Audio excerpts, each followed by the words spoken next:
台北市东区的一家高档私厨包厢内，空气里弥漫着精致法式料理的松露香气与浓郁的红酒味。今晚是舒文瑜的大学同学聚会。2周前，舒文瑜早就拉着阙恒远的手，语气撒娇地说这次聚会来的都是她大学时期最要好的闺蜜和同学，说什么也要带她这个结婚不到1年的老公出席，好让大家见见面。而此时的阙恒远坐在位子上，嘴角挂着一丝的铁儿礼貌的微笑。他生的一张帅气的脸型，轮廓分明，眉宇间带着一种沉稳而内敛的气质，即便只是安静地坐在那里，也有一种让人无法忽视的俊朗。坐在他身边的舒文瑜同样拥有绝美脸蛋，此时正与桌上的老同学们谈笑风生。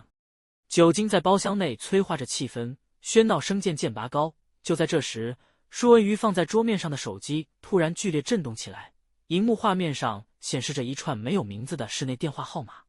舒文瑜看了一眼荧幕，原本盈满笑意的精致脸庞上，神色突然闪过一丝极其不自然的神色，眼神甚至有些慌乱地往旁边瞥了一下。他有些急促地拿着手机站起身来，对着身边的阙恒远交代：“老公，我先出去接个电话，很快回来。”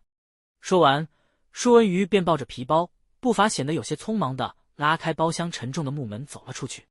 随着包厢门关上，原本热络的餐桌上气氛似乎微妙地变了一下。坐在隔壁桌的连浩成此时满身酒气地站了起来。连浩成今天穿的西装革履，但领口已经扯开，整个人显得有些轻浮。他摇摇晃晃地走到舒文瑜原本的空位旁，却没有坐下，反而是突然伸出双臂，从后面一把狠狠抱住了刚接完电话走回包厢门口的舒文瑜的腰。不，正确来说是舒文瑜才刚走到门口，连浩成却像是借着酒装疯一般，直接在众人面前大声嚷嚷：“文瑜，我当初真的不应该跟你分手的。”连浩成抱得极紧，整个人几乎贴在舒文瑜的背上，眼神迷离却带着一种宣示主权般的狂妄，呵呵笑了2声。要是当时我们莫分开，以我们那时候的恩爱程度，现在孩子应该都3、4岁了吧？包厢内的空气瞬间安静了1秒。连浩成像是突然想到什么似的，装作一脸惊讶的回过头，对着坐在原位的阙恒远挑了挑眉：“哎呀，我都忘记你老公坐在这里了。”连浩成此时放开了舒文瑜的腰，但却又顺手搂住了舒文瑜的肩膀，半开玩笑半挑衅地对着阙恒远笑了笑：“妹夫，你可能不知道我们以前交往过吧？”舒文瑜的脸色一阵青一阵白，眼神里满是惊慌，他连忙转过头对着阙恒远喊道：“老公，连浩成他喝醉了，你别听他乱说，他刚离婚而已，心情不好，才在这里发酒疯。”说着，舒文瑜一只手轻轻推开连浩成哥在他肩膀上的手臂，然而连浩成却像是粘上去一样，嬉皮笑脸的又把手臂抱了回去，甚至搂得更紧。离婚有啥好伤心的？连浩成看了阙恒远一眼，眼神里带着一丝居高临下的轻蔑，语气黏糊却充满了刺：“我这人可是大方得很，可不是那重斤斤计较的小男人，那重动不动就生气的男人最没出息了。妹夫，你说是吧？”就在这尴尬到极点的时刻，舒文瑜握在手里的手机再次疯狂响了起来。这一次，清脆的铃声在安静的包厢里显得格外刺耳。舒文瑜就像是抓到了救命稻草一般，脸色苍白地对着阙恒远晃了晃手机：“老公，这电话真的很重要，可能是我应征那间新公司的通知，我先出去接一下。”说完，他甚至不敢看阙恒远的眼神，一扭头便快步拉开大门逃了出去。舒文瑜前脚刚走，连浩成便冷笑了一声，他直接在舒文瑜原本的位子上坐了下来，整个人软绵绵的靠过去，一只大手重重的搂住了阙恒远的肩膀，还用力拍了2下。连浩成凑到阙恒远的耳边，嘴里喷出刺鼻的威士忌酒气，他刻意压低了声音，用一种只有2个人听得见却极其恶劣且下流的语调小声说道：“妹夫啊，你别在意啊，我这人就是酒喝多了，心直口快，所以才把这些陈年往事说了出来。”连浩成的嘴角勾起一抹极其猥琐且得意的笑容，眼神里满是挑衅：“但我跟你说，舒文瑜的第一次可是我拿走的。”听到这句话，阙恒远放在桌底下的手微微攥紧，指甲深深地掐进了掌心中。连浩成却像是看戏一样，继续在他耳边低语：“那时候在大学宿舍里，他那个表情，我这辈子可都忘不了。从一开始痛得流眼泪，到后面舒服的一直叫我的名字模样。连浩成又拍了拍阙恒远的肩膀，发出啧啧的声音：“你现在天天跟他睡在一起，你一定也很了解那种滋味，对吧？”此时，坐在餐桌对面的好闺蜜黄永欣和谢雅婷也端着酒杯凑了过来。黄永欣今天妆容精致，此时却笑得花枝乱颤，眼神里带着不怀好意的金光。哎呀，妹夫，连浩成他就是这种直肠子，脾气来得快去得快，你千万别往心里去。黄永欣抿了一口红酒，装作若无其事的帮腔。不过说真的，他们大学在一起整整4年呢，那时候天天黏在一起上课下课，在学校外面同居。我们全系那时候都以为他们一毕业就要办婚礼的，谁知道后来文瑜家里出了点事才分开。谢雅婷也在一旁情绪高涨地附和住，手里的酒杯与连浩成的杯子轻轻碰了一下，发出清脆的响声。对啊，那时候文瑜跟浩成可是我们系上的神仙眷侣，天天都在脸书上放闪。谢雅婷转过头，眼神里带着一丝对阙恒远的审视与居高临下的轻蔑，淡淡的笑着。我们那时候听说文瑜结婚了，新郎不是浩成，大家在群组里都惊讶了好久呢，总觉得有些遗憾。坐在同桌的男同学丁承汉和江瑞宇在酒精的催化下也开始放开了音量，交头接耳。丁承汉端着酒杯，一脸唏嘘地对住身边的人说：“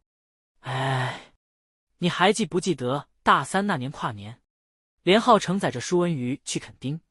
结果车子在半路坏掉，两人在汽车旅馆住了3天没出来上课。”江瑞宇哈哈大笑了2声，声音大的整个包厢都听得一清二楚。怎么不记得？那时候连浩成还在群组里一直炫耀，说舒文瑜在床上有多听话。那些关于舒文瑜与连浩成过去在校园里高调恩爱、同居的荒荒往事，一字不漏地飘进了阙恒远的耳中。周遭的那些舒文瑜的老同学们一边喝酒，一边用一种看热闹的酸言酸语围攻着这个坐在主位上的正牌老公。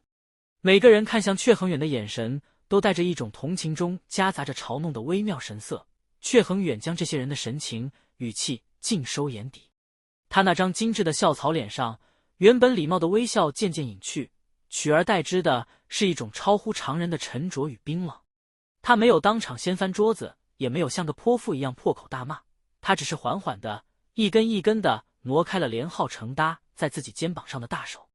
随后阙恒远端起面前那杯一直没怎么动过的威士忌，拿在手里轻轻晃了晃，冰块撞击着玻璃杯，发出清脆而冰冷的声音，不怒反笑，抬起眼眸，那双漆黑如墨的眼睛直勾勾地盯着连浩成。原本喧闹的餐桌，因为阙恒远身上陡然散发出来的冰冷气场，声音渐渐小了下去。连浩成被他看得心里莫名有些发毛，收起了嬉皮笑脸，皱眉问道：“妹夫，你这样看着我干嘛？”阙恒远勾起一抹极其优雅却不带丝毫温度的冷笑，缓缓开口，声音不高，却清晰地传遍了包厢的每一个角落：“连先生，我听文瑜说你最近刚离婚啊。”这句话一出，连浩成的脸色瞬间变了变，却恒远没有给他反驳的机会，继续用那种极度冷静，甚至带着一丝悲悯的语调说道：“一个连自己的婚姻都经营不好，在社会上混的人不像人，鬼不像鬼，只能在别人的婚礼和同学会上，靠着回忆几年前的陈年旧账来找尊严的男人。”阙恒远将手里的酒杯重重地砸在桌面上，发出砰的一声巨响。这声巨响让对面的黄永欣和谢雅婷吓得手一抖，红酒差点洒了出来。阙恒远冷冷地扫视了全场一圈，那些原本在嚼舌根的丁承汉和江瑞宇接触到他的眼神，纷纷不自然地低下了头，假装喝酒。阙恒远最后将目光落在一脸铁青的连浩成脸上：“你刚刚说的那些话，只让我看到了一个弱者的无能与可怜。”阙恒远站起身来，居高临下地看着连浩成，语气里满是毫不掩饰的鄙夷：“拿女人的过去当作炫耀的资本，除了证明你现在一无所有之外，什么也证明不了。”连浩成气得浑身发抖，猛地站起身来，指着阙恒远的鼻子：“你他妈说实吗？”然而此时包厢内的气氛已经降到了冰点，原本起哄帮腔的闺蜜们面面相觑，每个人脸上都写满了尴尬与手足无措。整场聚会的虚伪面具被阙恒远用最平静的方式彻底撕碎，闹得极度不欢而散。就在包厢内的冲突一触即发时，包厢大门再次被推开，舒文瑜一脸神色慌张地走了进来。他一进门就敏锐地察觉到包厢内诡异且冰冷的窒息气氛。连浩成满脸通红地站在那里，双手握拳，而阙恒远则一脸平静地拿起了自己的外套。舒文瑜心里咯噔了一下，连忙走到阙恒远身边，伸手拉住他的衣角。老公，怎么了？阙恒远甚至没有看他一眼，只是淡淡的吐出3个字：回家了。说完，他越过将在原地的连浩成，大步流星地朝着包厢外走去。舒文瑜见状，哪里还顾得上跟那些老同学打招呼，只能一脸尴尬地对着桌上的人点了点头，随后踩着高跟鞋小跑步地跟在阙恒远身后追了出去。身后的包厢内隐约传来连浩成愤怒的砸杯子声，以及黄永兴等人刻意压低的惊呼声。深夜11点半的台北市市民大道高架道路上，黑色的轿车在微弱的导航光线中疾驰，窗外规律且冰冷的黄色路灯化作一道道残影，不断地从车内2人的脸上掠过。车厢内的空气压抑得让人几乎无法呼吸。舒文瑜坐在副驾驶座上，身上散发着淡淡的酒气与香水味。他转过头，看着阙恒远那张紧绷且毫无表情的侧脸，心里充满了恐惧与不安。与连浩成那段大学时期的初恋确实深刻，那时候因为家里的经济危机，他被迫答应了父母的要求，断绝了与连浩成的联络，这成了他心中的遗憾。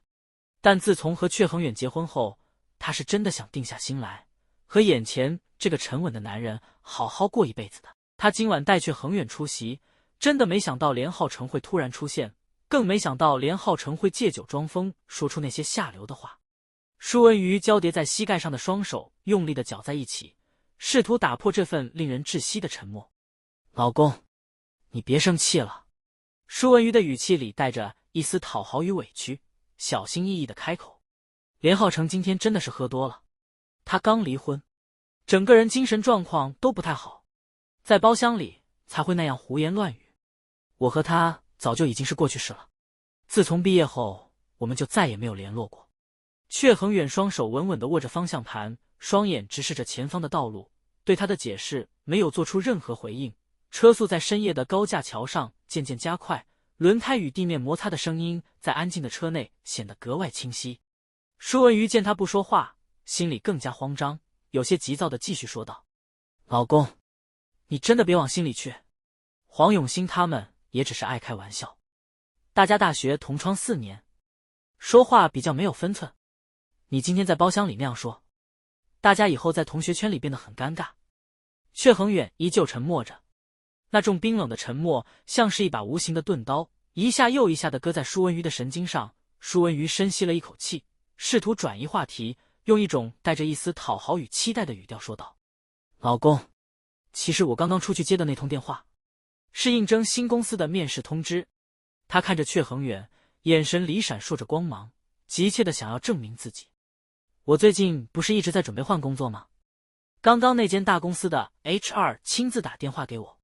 说看过我的履历，觉得我很适合他们的企划部门，叫我下周1去复试。舒文瑜的身子往阙恒远的方向挪了挪，声音轻柔了下来。我想换个新环境，换个好一点的工作，以后我们的生活也能过得更好。我是真的想跟你好好的经营这个家。他主动伸出手，想要去覆盖阙恒远握着方向盘的手，然而就在盛他的手即将碰触到阙恒远的皮肤时，阙恒远却突然冷冷地抽回了右手，去掉整车上的空调旋钮。舒文瑜的手顿在半空中，脸上的笑容瞬间僵住。阙恒远将车速缓缓放慢，因为前方即将驶离高架道路。他转过头，那双深邃却冰冷的没有一丝温度的眼睛在黑暗中静静地看着舒文瑜。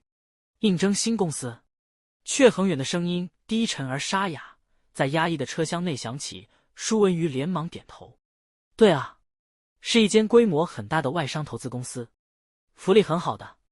舒文瑜他此时还沉浸在换工作的喜悦中，试图以此来冲淡今晚同学会的荒唐。车子缓缓驶下了市民大道高架桥，融入了台北深夜空旷的街头。路边的霓虹灯闪烁，却照不亮车内那片死寂的阴影。舒文瑜看着再次陷入沉默的阙恒远，心里那股不安的预感越来越强烈。他收回了手，转过头看着车窗外倒退的街景，内心在责任与莫名的恐惧中不断的拉扯着。开着车的阙恒远脸上的神情冰冷的如同冬夜的霜雪。这场不欢而散的聚会在他心中埋下了一颗怀疑的种子，而这颗种子将在不久的将来彻底颠覆他们所有人的命运。